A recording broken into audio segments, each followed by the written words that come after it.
ഇപ്പോൾ ഈ 10ാമത്തെ വർഷം എവിടെ നിന്നാണ് പെട്ടെന്നൊരു അയ്യപ്പ ഭക്തി ഉണ്ടായത്? ചോദ്യമല്ലേ? നാമജപഘോഷയാത്ര ഉൾപ്പെടെ NSS പ്രവർത്തകർക്ക് ഉൾപ്പെടെ രാഷ്ട്രീയ പ്രവർത്തകർ ഉൾപ്പെടെ ആയിരക്കണക്കിന് കേസുകളാണ് എടുത്തിരിക്കുന്നത്. ആ കേസുകൾ പിൻവലിക്കാമെന്ന് ഉറപ്പ് നൽകിയതാൽ ഒറ്റ കേസും പിൻവലിച്ചിട്ടില്ല. 10ാമത്തെ വർഷം ഇലക്ഷൻ മുന്നിൽ കണ്ടുകൊണ്ട് ശബരിമലയുടെ മാസ്റ്റർ പ്ലാനുമായി ഇറങ്ങിയിരിക്കുന്ന കപട ഭക്തി പരിവേഷക്കാരെ ഞങ്ങൾ ജനങ്ങളുടെ മുന്നിൽ തുറന്നു കാണിക്കുന്ന രാഷ്ട്രീയ ദൌത്യം, ഞാൻ അടിവരയിട്ട് പറയുന്നു, പൊളിറ്റിക്കൽ മിഷൻ ആണ് ഞങ്ങൾ ഏറ്റെടുത്തത്. വരാൻ പോകുന്ന നിയമസഭാ തെരഞ്ഞെടുപ്പിലടക്കം CPM-നും പിണറായി വിജയനും ഏറ്റവും അധികം തിരിച്ചടിയാകാൻ പോകുന്നത് ആഗോള അയ്യപ്പ സംഗമം എന്ന പേരിൽ നടത്തിയ കാട്ടിക്കൂട്ടലുകളാണ്.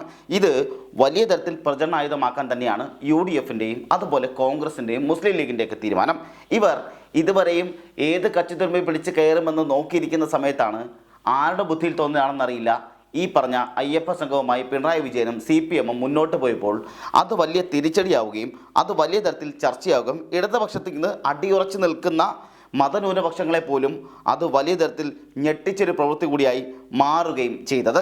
ഇവിടെ മന്ത്രിയുടെയും ദേവസ്വം മന്ത്രിയുടെ ഭാഗത്തു നിന്നും ഉണ്ടായിരിക്കുന്നത്, അതായത് പിണറായി വിജയൻ്റെയും അതുപോലെ തന്നെ ദേവസ്വം മന്ത്രിയുടെ ഭാഗത്തു നിന്നും ഉണ്ടായിരിക്കുന്നത് ഒരു വലിയ മുറിവാണെന്നും ആ മുറിവുണക്കാൻ ഇനി വലിയ പാടാണെന്നും വലിയ ബുദ്ധിമുട്ടാണെന്നുമാണ് രാഷ്ട്രീയ നിരീക്ഷകരടക്കം പറഞ്ഞു വെക്കുന്നത്. ഇതുകൂടാതെ ന്യൂനപക്ഷ സംഗമങ്ങൾ നടത്തിയതുകൊണ്ടും ഈ കാര്യത്തിലൊന്നും വലിയ മാറ്റമൊന്നും ഉണ്ടാകാൻ പോകുന്നില്ല എന്നും സർക്കാർ തിരിച്ചറിയണമെന്ന് കൂടി പറയേണ്ടിയിരിക്കുന്നു. ഇവിടെ 2026-ൽ വിജയം ഏതാണ്ട് ഉറപ്പിച്ച മട്ടിലാണ് മുസ്ലിം ലീഗ് ഇപ്പോൾ മുന്നോട്ട് പോകുന്നത്. മുസ്ലിം ലീഗ് മത്സരിക്കുന്ന മുഴുവൻ സീറ്റിലും അല്ലെങ്കിൽ മുഴുവൻ മണ്ഡലങ്ങളിലും ഏത് വിധേനയും വിജയിക്കുക എന്ന ടാർഗറ്റാണ് ലീഗ് നേതൃത്വം അണികൾക്ക് നൽകിയിരിക്കുന്നത്. വർഗീയ വിഷം ചീറ്റുന്ന ഹൈന്ദവ നേതാക്കളെ ചുമക്കുന്ന CPM നേതൃത്വത്തെ തുറന്നു കാട്ടാൻ തന്നെയാണ് ലീഗിൻ്റെ ഇപ്പോഴത്തെ പ്രധാന തീരുമാനം. ഇത് മതന്യൂനപക്ഷങ്ങൾക്ക് കൂടുതൽ നിർണായക സ്വാധീനമുള്ള മണ്ഡലങ്ങളിൽ വലിയ തരത്തിലുള്ള വിജയം ഉറപ്പാക്കാൻ സാധിക്കുമെന്നാണ് മുസ്ലിം ലീഗ് വിലയിരുത്തുന്നത്. ഇതൊന്നും കൂടാതെ ഇതിനായി നടത്തിയ ആഗോള അയ്യപ്പ സംഗമത്തിന് UP മുഖ്യമന്ത്രി യോഗി ആദിത്യനാഥിൻ്റെ സന്ദേശം ചോദിച്ചു വാങ്ങിയ സർക്കാർ നടപടിയും പരിപാടിയുടെ വേദിയിൽ SNDP യോഗം പ്രസിഡന്റ് വെള്ളാപ്പള്ളി നടേശൻ മുഖ്യമന്ത്രിയുടെ ഔദ്യോഗിക കാറിൽ വന്നിറങ്ങുന്നതുവരെ വലിയ തരത്തിൽ മുസ്ലിം ലീഗ് ആയുധമാക്കുന്നുമുണ്ട്. ഇതിനായി സോഷ്യൽ മീഡിയ കേന്ദ്രീകരിച്ച് മുസ്ലിങ്ങൾക്കും അതുപോലെ ക്രൈസ്തവർക്കും എതിരായ വെള്ളാപ്പള്ളിയുടെ പ്രസംഗങ്ങൾ, പ്രസ്താവനകളും ഇതെല്ലാം വ്യാപകമായി പ്രചരിപ്പിക്കപ്പെടുന്നുണ്ട്. അത്രത്തോളം വലിയ തരത്തിൽ ഇത് സോഷ്യൽ മീഡിയ ചർച്ച ചെയ്യുന്നുണ്ട്.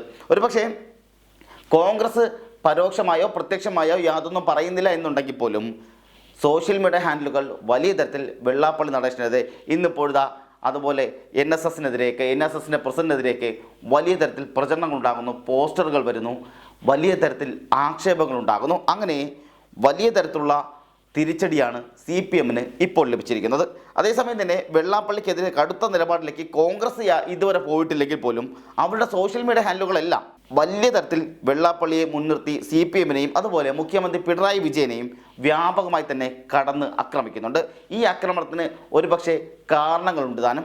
ഇത്രയും കാലം വലിയ തരത്തിൽ ദൈവമില്ല എന്നും ശബരിമല സ്ത്രീക പ്രവേശനത്തിന് വേണ്ടി ഏറ്റവും മുന്നിട്ട് നിന്ന ഈ പറഞ്ഞ പിണറായി വിജയൻ സർക്കാർ പെട്ടെന്നൊരു ദിവസം, അതായത് തൻ്റെ 10ാം വർഷത്തിലേക്ക് എത്തുമ്പോൾ, തൻ്റെ CPM മന്ത്രിസഭയുടെ 10ാം വർഷത്തിലേക്ക് എത്തുമ്പോൾ പെട്ടെന്നുണ്ടാകുന്ന ഭക്തിയും ഈ പറഞ്ഞ അയ്യപ്പ സംഗമവുമെല്ലാം അത് വലിയ തരത്തിൽ ചർച്ചയാവുകയും അത് വോട്ട് ബാങ്കിന് കളിക്കുന്ന രാഷ്ട്രീയം മാത്രമാണെന്ന് വിലയിരുത്തപ്പെടുകയും ചെയ്യുന്നുണ്ട്. ഇവിടെ UP മുഖ്യമന്ത്രി യോഗി ആദിത്യനാഥിൻ്റെ പ്രകോപനപരമായ പല പരാമർശങ്ങളും നടപടികളും ചൂണ്ടിക്കാട്ടി യോഗി എന്ന് മുതലാണ് CPM-ന് യോഗ്യനായതെന്ന ചോദ്യമാണ് കോൺഗ്രസ് നേതൃത്വം നാളിതുവരെയും ചോദിച്ചുകൊണ്ടിരിക്കുന്നത്. ഇന്ന് VD സതീശനടക്കം ചോദിച്ചതും അത് തന്നെയാണ്. NSS-നടക്കമുള്ള സമുദായ സംഘടനകൾക്ക് അവർക്ക് എന്ത് തീരുമാനം വേണമെങ്കിലും എടുക്കാം, അവരുടെ സ്വാതന്ത്ര്യമാണ്. ഞങ്ങൾക്ക് അതിൽ യാതൊരു പരാതിയില്ല. ഞങ്ങളുടെ തീരുമാനം രാഷ്ട്രീയമായ തീരുമാനമാണ്. ഞങ്ങൾ 3 പ്രധാനപ്പെട്ട ചോദ്യങ്ങൾ ഉയർത്തിയിട്ടാണ് ഞങ്ങൾ ഗവൺമെന്റിനോട് മറുപടി പറയാൻ ആവശ്യപ്പെട്ടത്. ഒന്നാമത്തെ ചോദ്യം, ഇപ്പോൾ ഈ 10ാമത്തെ വർഷം എവിടെ നിന്നാണ് പെട്ടെന്നൊരു അയ്യപ്പ ഭക്തി ഉണ്ടായത്? ചോദ്യമല്ലേ? ശബരിമലയിൽ ആചാര ലംഘനത്തിന് അനുകൂലമായ സത്യവാങ്മൂലമാണ് സർക്കാർ കൊടുത്തിരിക്കുന്നത്. ആ സത്യവാങ്മൂലം തിരുത്താൻ സർക്കാർ തയ്യാറാവും. ഒന്നാമത്തെ ചോദ്യം. രണ്ടാമത്തെ ചോദ്യം, നാമജപഘോഷയാത്ര ഉൾപ്പെടെ NSS പ്രവർത്തകർക്ക് ഉൾപ്പെടെ രാഷ്ട്രീയ പ്രവർത്തകർ ഉൾപ്പെടെ ആയിരക്കണക്കിന് കേസുകളാണ് എടുത്തിരിക്കുന്നത്. ആ കേസുകൾ പിൻവലിക്കാമെന്ന് ഉറപ്പ് നൽകിയതാൽ ഒറ്റ കേസും പിൻവലിച്ചിട്ടില്ല. ആ കേസുകൾ പിൻവലിച്ച ആത്മാർത്ഥത തെളിയിക്കാമോ സർക്കാർ? അയ്യപ്പ സംഗമത്തിന് മുമ്പ് ആ കേസുകൾ പിൻവലിക്കണ്ടേ? ചെയ്തില്ല. പിന്നെ 10ാമത്തെ വർഷമാണ് മാസ്റ്റർ പ്ലാൻ. 9 വർഷം ചെറുവിരൽ അനക്കിയില്ല ശബരിമലയുടെ വികസനത്തിന് വേണ്ടി. 10ാമത്തെ വർഷം ഇലക്ഷൻ മുന്നിൽ കണ്ടുകൊണ്ട് ശബരിമലയുടെ മാസ്റ്റർ പ്ലാനുമായി ഇറങ്ങിയിരിക്കുന്ന കപട ഭക്തി പരിവേഷക്കാരെ ഞങ്ങൾ ജനങ്ങളുടെ മുന്നിൽ തുറന്നു കാണിക്കുന്ന രാഷ്ട്രീയ ദൌത്യം, ഞാൻ അടിവരയിട്ട് പറയുന്നു, പൊളിറ്റിക്കൽ മിഷൻ ആണ് ഞങ്ങൾ ഏറ്റെടുത്തത്. പാർട്ടിയിലെ അധികാര തർക്കം മൂലം പ്രതിസന്ധിയിലായിരിക്കുന്ന കോൺഗ്രസും അതുപോലെ UDF-നും പൊതുജീവൻ നൽകുന്നൊരു സാഹചര്യമാണ് ആഗോള അയ്യപ്പ സംഗമത്തിലൂടെ CPM തന്നെ ഉണ്ടാക്കി കൊടുത്തിരിക്കുന്നത്. ഒഴിഞ്ഞ കസേരകളും അതുപോലെ നേതാക്കളുടെ അപക്വമായ പെരുമാറ്റങ്ങളുമെല്ലാം, അതായത് വേദിയിൽ പലയിടങ്ങളിലും ഒഴിഞ്ഞു കിടന്ന കസേരകൾ, അതുപോലെ നേതാക്കൾക്ക് എന്ത് പറയണമെന്നറിയാത്ത സാഹചര്യം, എങ്ങനെ പെരുമാറണമെന്നറിയാത്ത സാഹചര്യം, കൈ ഉയർത്തി സ്വാമിയെ ശരണമയ്യപ്പ എന്ന് മുദ്രാവാക്യം വിളിക്കുന്ന രീതിയിലൊക്കെ പ്രകടിപ്പിക്കുന്ന അവസ്ഥ, അങ്ങനെ പലതും ഉണ്ടായപ്പോൾ ഇത് ആരുടെ ബുദ്ധിയിലാണ് ഉണ്ടായെന്നാണ് ഇടതുപക്ഷ പ്രവർത്തകർ പോലും ചോദിക്കുന്നത്. ഇതാര് ചെയ്താലും വല്ലാത്തൊരു ചെയ്ത്തായി പോയെന്ന് പറയുന്നവരും ഇതിൽ ഒത്തിരിയുണ്ട്. അങ്ങനെ എന്നാൽ BJP ആകട്ടെ ഈ അവസരം മുതലെടുത്ത് ആഗോള അയ്യപ്പ സംഗമത്തിന് ബദലായി നടത്തിയ ശബരിമല സംരക്ഷണ സംഗമം എന്നത് വൻ വിജയമായതും അത് വലിയ തരത്തിൽ പ്രവർത്തകർക്ക് ആവേശം നൽകുകയും ചെയ്തു. ആ വിജയം എന്നത് നമുക്കറിയാം, വന്ന നേതാക്കളിൽ പലരും വാവർ സ്വാമി അടക്കം തീവ്രവാദിയാക്കാനും അല്ലെങ്കിൽ മോശമായി ചിത്രീകരിക്കാനും സർക്കാരിനെയും പ്രതിപക്ഷത്തെയും അതുപോലെ കോൺഗ്രസിനടക്കം എല്ലാവരെയും മോശമായി ചിത്രീകരിക്കാനും ശ്രമിച്ചു പോയതല്ലാതെ അവിടെയും ഈ പറഞ്ഞ അയ്യപ്പ സംഗമം എന്നുള്ള തരത്തിൽ വലിയ സംഭവമൊന്നും നടന്നില്ലെങ്കിൽ പോലും അത് പ്രവർത്തകർക്ക് വലിയ തരത്തിൽ ഊർജ്ജം നൽകിയിട്ടുണ്ട് എന്നത് യാഥാർത്ഥ്യമാണ്. വരുന്ന നിയമസഭാ തെരഞ്ഞെടുപ്പിൽ ഏറ്റവും വലിയ പ്രചരണമായതുമായി പ്രതിപക്ഷം ഉയർത്തി കാണിക്കാൻ പോകുന്നതും അല്ലെങ്കിൽ ഉയർത്തി കാണിച്ച് കൊണ്ടുവരാൻ പോകുന്നതും ആഗോള അയ്യപ്പ സംഗമവും പിണറായി വിജയൻ്റെ പ്രീണന നയങ്ങളുമൊക്കെ ആയിരിക്കുമെന്ന കാര്യത്തിൽ ആർക്കും സംശയമുണ്ടാകേണ്ടതില്ല. ഇവിടെ ശബരിമല അയ്യപ്പ സംഗമവുമായി ബന്ധപ്പെട്ട് നടത്തിയ പല പ്രസ്താവനകളും, നാളിതുവരെ നടന്നിട്ടുള്ള പല പ്രസ്താവനകൾ, സ്ത്രീ പ്രവേശനം അടക്കമുള്ള കാര്യങ്ങൾ വലിയ തരത്തിൽ ഇന്ന് നമ്മുടെ കൺമുന്നിൽ നടന്നിട്ടുള്ളതും സോഷ്യൽ മീഡിയ ഹാൻഡിലുകളിൽ ഇപ്പോഴും സുലഭമായി ലഭിക്കുന്നതുമായ പല വിഷയങ്ങളുണ്ട്. അതായത് സ്ത്രീ പ്രവേശനം അടക്കമുള്ളതിൽ പിണറായി വിജയൻ സർക്കാർ എടുത്തിട്ടുള്ള നിലപാടുകൾ അത് എത്തരത്തിലാണ് എന്നുള്ളതും എന്ത് വിധത്തിലാണ് ഇവർ സ്ത്രീ പ്രവേശനം നടത്തിയിട്ടുള്ളതെന്നൊക്കെ ചർച്ച ചെയ്തതാണ്, കണ്ടതാണ്, കേരളം അറിഞ്ഞതാണ്, രാജ്യം വലിയ തരത്തിൽ ചർച്ച ചെയ്തതുമാണ്. അങ്ങനെ ഇരിക്കുന്ന സാഹചര്യത്തിൽ പെട്ടെന്നൊരു നിമിഷം വന്നുകൊണ്ട് ആഗോള അയ്യപ്പ സംഘം എന്ന നിലയിൽ കൊണ്ടുവരുമ്പോൾ അത് 7, 8 നിലയിലല്ല, അപ്പോൾ ഏതാണ്ട് 16 നിലയിൽ പൊട്ടിപ്പാളീസായ ഭാഗത്തിലേക്ക് മാറിയെന്നതും VD സതീശനടക്കം പറഞ്ഞു വെക്കുന്നുണ്ട്. കപട ഭക്തി പരിവേഷക്കാരെ ജനങ്ങളുടെ മുന്നിൽ തുറന്നു കാണിക്കുമെന്നും അത് രാഷ്ട്രീയ ദൗത്യമാണെന്നുമാണ് VD സതീശൻ പറയുന്നത്. ഇവിടെ മുഖ്യമന്ത്രി വേദിയിലിരിക്കുമ്പോൾ തന്നെ യോഗി ആദിത്യനാഥിൻ്റെ സന്ദേശം വായിച്ച് ഒരു മന്ത്രി കോൾമേർ കൊള്ളുന്ന കാഴ്ചയാണ് നമുക്ക് കാണാൻ സാധിച്ചത്. ഇവിടെ UDF ഭരണകാലത്തും ഇത് തന്നെ ഉണ്ടായിരുന്നെങ്കിൽ എന്താകുമെന്ന ചോദ്യവും നിലനിൽക്കുന്നുണ്ട്. ഇവിടെ UDF ആണ് ഇത്തരത്തിൽ ഈ പറഞ്ഞ യോഗി ആദിത്യനാഥിൻ്റെ ഒരു പ്രസ്താവന അല്ലെങ്കിൽ ഒരു പ്രസംഗം അല്ലെങ്കിൽ ഒരു ആശംസാ കാർഡ് വായിക്കുകയാണെങ്കിൽ, പൊതുവേദിയിൽ മന്ത്രിമാരെത്തിക്കൊണ്ട് വായിക്കുകയാണെങ്കിൽ അത് CPM ഏത് തരത്തിലാണ് നേരിടുക എന്നുള്ള ചോദ്യം നിലനിൽക്കുന്നുണ്ട്, പ്രസക്തവുമാണ്. അങ്ങനെ ഇതേ ചോദ്യം CPM-ന് നേരെ വരുമ്പോൾ മാത്രം അവർ അത് വലിയ ന്യായീകരണത്തിലേക്ക് പോകുന്നു. അതെന്താണ്, ഒരു മന്ത്രി കൊണ്ടുവന്നല്ലേ, മന്ത്രി പണ്ട് ശബരിമലയിൽ വന്നിട്ടുണ്ട്, അതുകൊണ്ടാണ് ആശംസാ കാർഡ് വായിച്ചത് അല്ലെങ്കിൽ ക്ഷണിച്ചത് എന്ന തരത്തിലുള്ള പ്രസ്താവനകളൊക്കെ നടത്തുന്നുണ്ടെങ്കിലും ആ പ്രസ്താവനകളൊന്നും പാർട്ടി അണികൾക്ക് പോലും ദഹിക്കുന്ന കാര്യമല്ല എന്നുള്ളതാണ് യാഥാർത്ഥ്യം. ഇവിടെ CPM-ന്റെ പ്രചരണം വിദ്വേഷം പ്രസംഗിച്ചു കൊണ്ടിരിക്കുന്ന ആളുകളെ ആനയിച്ച് വേദിയിലേക്ക് കൊണ്ടുവരിക കൂടി ചെയ്യുമ്പോൾ ആലോചിക്കണം, വാ തുറന്നാൽ എപ്പോഴും വർഗീയ വിദ്വേഷം മാത്രം പറയുന്ന വെള്ളാപ്പള്ളി നടേശനെ പോലൊരാൾക്കൊപ്പം വരികയാണ്, അല്ലെങ്കിൽ മുഖ്യമന്ത്രിയുടെ സ്വന്തം കാറിലാണ് വെള്ളാപ്പള്ളി നടേശനടക്കം വേദിയിൽ വന്നിറങ്ങുന്നത്. അത് വലിയ തരത്തിൽ ഇവർ ഒരുമിച്ച് വരുന്നു, ഒരുമിച്ച് വേദിയിലേക്ക് പോകുന്നു, ഒരു വെള്ളാപ്പള്ളി നടേശനെ പുകഴ്ത്തി സംസാരിക്കുന്നു.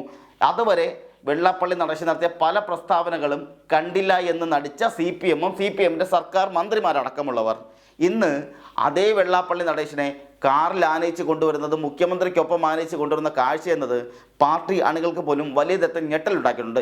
ഇതിനി ഏത് ക്യാപ്സൂൾ കൊണ്ട് ന്യായീകരിക്കുമെന്ന തരത്തിലാണ് അണികൾ പോലും ചോദ്യം ഉയർത്തുന്നത്. ഇതിനൊക്കെ മറുപടി ആര് പറയുമെന്ന ചോദ്യവും പ്രസക്തമായി നിലനിൽക്കുന്നുണ്ട്. ഇവിടെ UDF ഭരണകാലത്ത് ഇങ്ങനെയാണ് സംഭവിച്ചതെങ്കിൽ എന്താകുമായിരുന്നു കേരളത്തിൻ്റെ അവസ്ഥ എന്നുകൂടി ഈ പറഞ്ഞ CPM പറയേണ്ടിയിരിക്കുന്നു. കേരളത്തിൽ CPM-ന്റെ പ്രചരണം വലിയ തരത്തിൽ ഈ പറഞ്ഞ അയ്യപ്പ സമൂഹത്തിന് വേണ്ടി നടത്തിയിരുന്നെങ്കിലും അത് വലിയ വിജയമാണെന്ന് CPM പറയുന്നുണ്ടെങ്കിലും അത് നടത്തിയാൽ എന്താണ് പ്രശ്നമെന്ന് ചോദിക്കുന്നുണ്ടെങ്കിലും അത് വലിയ തിരിച്ചടിയായെന്ന കാര്യം യാഥാർത്ഥ്യമായ കാര്യമാണ്. വിദ്വേഷം പ്രസംഗിച്ചുകൊണ്ടിരിക്കുന്ന ആളുകളെ ആനയിച്ച് വേദിയിലേക്ക് കൊണ്ടുവന്ന് എന്ത് സന്ദേശമാണ് CPM കൊടുക്കാൻ ആഗ്രഹിക്കുന്നതെന്നും കോൺഗ്രസ് ചോദിക്കുന്നുണ്ട്. കേരളത്തിൽ BJPക്കും വർഗീയ ശക്തികൾക്കും ഇടം നൽകുന്ന പരിപാടിയാണ് CPM നടത്തിയിട്ടുള്ളത്. BJP യാത്ര ചെയ്യുന്ന അതേ പാതയിലൂടെയാണ്, അല്ലെങ്കിൽ അതേ വഴിയിലൂടെയാണ് CPMഉം യാത്ര ചെയ്യുന്നത്. യോഗി ആദിത്യനാഥ് പിണറായി വിജയന് പറ്റിയ കൂട്ടുകാരൻ തന്നെയെന്നാണ് VD സതീശൻ പറഞ്ഞത്. അതായത് ഇവർ രണ്ടുപേരും വർഗീയ ശക്തികൾക്ക് കൂട്ടുനിൽക്കുന്നവരാണ്. അതുകൊണ്ട് തന്നെ നിങ്ങൾ രണ്ടുപേരും നല്ല കൂട്ടുകെട്ടായി മുന്നോട്ട് പോകാൻ സാധിക്കുമെന്നാണ് VD സതീശൻ പറയുന്നത്. ആ കൂട്ടുകെട്ട് ചേർന്ന് തന്നെ പോകട്ടെ. കൂട്ടുകാരാണ് വലുതെങ്കിൽ അത് അങ്ങനെ തന്നെ പോട്ടെ. ഈ വർഗീയവാദത്തെ പൊളിച്ചു കാട്ടുക എന്നതാണ് UDFിൻ്റെ ലക്ഷ്യം, കോൺഗ്രസിൻ്റെ ലക്ഷ്യം. അത് UDF ചെയ്യുക തന്നെ ചെയ്യുമെന്നാണ് VD സതീശൻ പറഞ്ഞത്. ഇതൊന്നും കൂടാതെ UDF 3 പ്രധാനപ്പെട്ട ചോദ്യങ്ങളാണ് സർക്കാരിനോട് ചോദിച്ചിട്ടുള്ളത്. 10ാം വർഷത്തിൽ പെട്ടെന്ന് എവിടെ നിന്നാണ് അയ്യപ്പ ഭക്തി ഉണ്ടായെന്ന പ്രധാനമായ പ്രമാദമായൊരു ചോദ്യം ചോദിക്കുന്നുണ്ട്. ഇതിൽ ഇതുവരെ ആരും മറുപടി പറഞ്ഞിട്ടില്ല. രണ്ടാമത്തത്, കോടതിയിൽ കൊടുത്ത സത്യവാങ്മൂലം തിരുത്താൻ CPM തയ്യാറാകുമോ എന്നുള്ളതാണ് അടുത്ത ചോദ്യം. അതിനും മറുപടിയൊന്നും നാളിതുവരെയും ഉണ്ടായിട്ടില്ല. മറ്റൊന്ന്, നാമജപ ഘോഷയാത്രകൾക്കെതിരെ നടന്ന ഈ പറഞ്ഞ NSSലെ SNDPലെ എല്ലാ പ്രവർത്തകർക്കെതിരെ എടുത്തിട്ടുള്ള കേസുകളെല്ലാം പിൻവലിക്കുമോ എന്ന ചോദ്യത്തിനും ഇതുവരെയും പിണറായി വിജയനോ ഈ പറഞ്ഞ ദേവസ്വം മന്ത്രിയോ മറ്റുള്ള മന്ത്രിമാരോ ഒരാൾ പോലും മറുപടി പറഞ്ഞിട്ടില്ല എന്നുള്ളതും നാം ഇവിടെ കൂട്ടി വായിക്കേണ്ട ഒരു കാര്യമാണ്. 10ാമത്തെ വർഷം തിരഞ്ഞെടുപ്പ് വന്നപ്പോൾ ശബരിമല മാസ്റ്റർ പ്ലാനായി മാറുകയും ഇത് മാസ്റ്റർ പ്ലാനിനെ കൊണ്ട് ഇറങ്ങിയിരിക്കുകയുമാണ് പിണറായിയും സംഘവുമെന്നാണ് VD സതീശൻ പറയുന്നത്. കേരളത്തിലെ പഴയ തലമുറയും പുതിയ തലമുറയും മതേതര നിലപാടിൻ്റെ കൂടെ നിൽക്കുകയും അവർ അങ്ങനെ തന്നെ നിലനിൽക്കുകയും ചെയ്യുമെന്നും CPM എത്ര കാലം മുസ്ലിം ലീഗിൻ്റെ പിറകെ നടന്നുവെന്നും ലീഗിനെ മതേതരവാദത്തെ തള്ളിപ്പറഞ്ഞ തീവ്രവാദ സ്വഭാവമുള്ള ILന്റെ ഒപ്പം ചേർത്ത് നിർത്തിക്കൊണ്ട് അവരുടെ തോളിൽ കൈയിട്ടുകൊണ്ട് CPM സംസ്ഥാന സെക്രട്ടറി MV ഗോവിന്ദൻ UDFനെ മതേതരത്വം പഠിപ്പിക്കാൻ വരണ്ട എന്നുമാണ് VD സതീശനടക്കം പറഞ്ഞു വെക്കുന്നത്. പിണറായി വിജയൻ്റെയും വാസവൻ്റെയും പടം വെച്ചാണ് അയ്യപ്പ സംഗമം നടത്തിയിരിക്കുന്നത്. അയ്യപ്പൻ്റെ പടം ഒരിടത്ത് പോലും കണ്ടില്ല എന്നുള്ളതും യാഥാർത്ഥ്യമായ കാര്യമാണ്. പാർലമെന്റ് തെരഞ്ഞെടുപ്പ് വരെ CPM ന്യൂനപക്ഷ പീഡനം നടത്തി. ഇപ്പോൾ ഭൂരിപക്ഷ പീഡനം നടത്തുകയാണ് എന്നാണ് സതീശൻ ആരോപിക്കുന്നത്. സതീശൻ്റെ ആരോപണങ്ങളെല്ലാം ഏതാണ്ട് ശരി തന്നെയാണ്.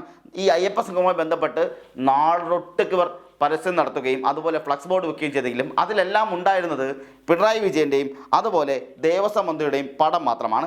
ഇതിൽ അയ്യപ്പൻ്റെ പടത്തിന് എവിടെ പോകണമെന്നുള്ള ചോദ്യം നിലനിൽക്കുന്നുണ്ട്. വാസവൻ്റെ അടക്കം അതല്ലെങ്കിൽ പിണറായി വിജയൻ്റെയും വാസവൻ്റെ അടക്കം ഫ്ലക്സ് ബോർഡുകൾ നാടൊട്ടക്ക് നിരന്നപ്പോൾ അയ്യപ്പ സംഘം എന്ന ബോർഡും വെച്ചപ്പോൾ അതിൽ അയ്യപ്പനെ മാത്രം കാണാനില്ല.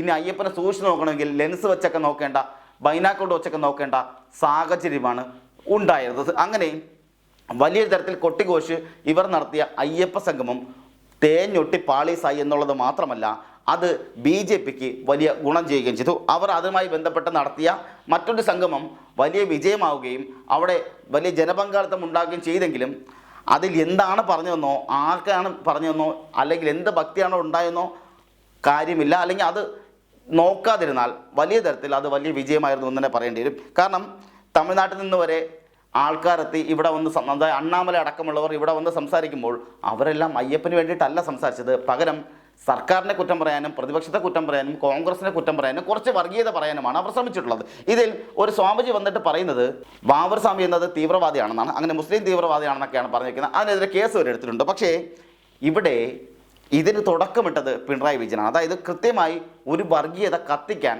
പിണറായി വിജയൻ ഈ ആഗോള അയ്യപ്പ സംഗമത്തിലൂടെ ശ്രമിക്കുകയും അത് നടപ്പിലാക്കുകയും ചെയ്തിരിക്കുകയാണ് ഇപ്പോൾ നടന്നിരിക്കുന്നത്.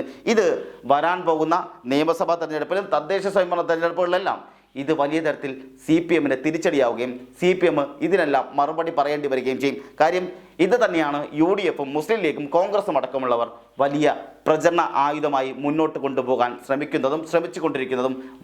വരാൻ പോകുന്ന തെരഞ്ഞെടുപ്പിൽ ഇത് വലിയ തരത്തിൽ ചോദ്യത്തിൻ്റെ കുന്തമുനകളായി മാറുക തന്നെ ചെയ്യും.